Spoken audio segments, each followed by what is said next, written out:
Der er en løsning til afhængighedens mareridt.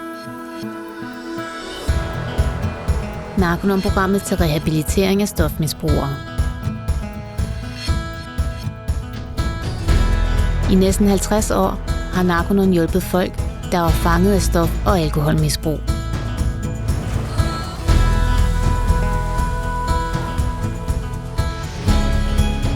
Narconon-centre findes i mere end 20 lande, med det formål at hjælpe folk med at komme ud af afhængighedens fælde. Og give dem det mest dyrebare tilbage.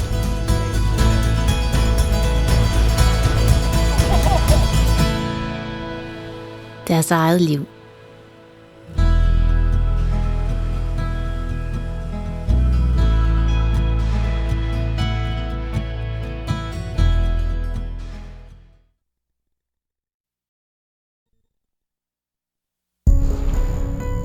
Det var et godt betalt job, respektabelt, jakkesæt og slips hver dag, men jeg drak døgnet rundt.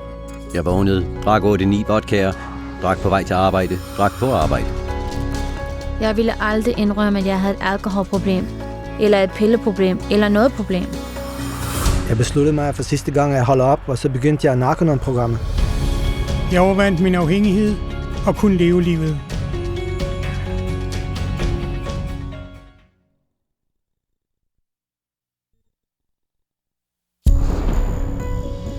Det begyndte selvfølgelig med marihuana.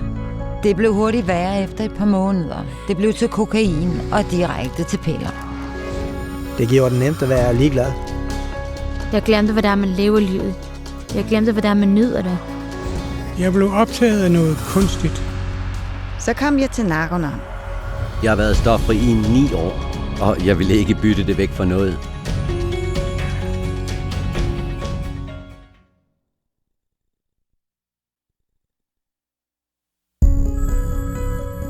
De ringede og sagde, at min søn tog heroin. Vi havde ingen anelse om det.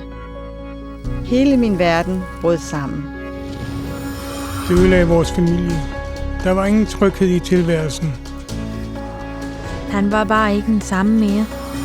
Til sidst sagde jeg, at jeg havde fået nok. Heldigvis fandt min mor Narconon.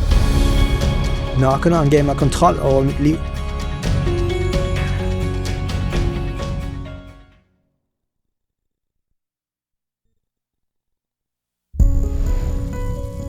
Når du tager stoffer, så er du ikke dig selv. Du bliver en anden. Jeg var midt i et selvkritisk kaos. Det er værre end et mareridt. Det er et rent helvede. Som et helvede. For hver dag det er bare fortvivlelse og elendighed.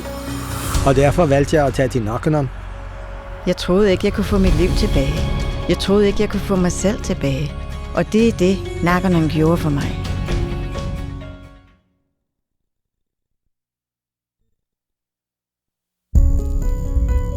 Jeg blev fanget i en afhængighed, og jeg kunne ikke komme ud af den igen. Den holdt fast i mig. Og før jeg vidste det, kunne jeg ikke holde op. Man styres af dyriske instinkter.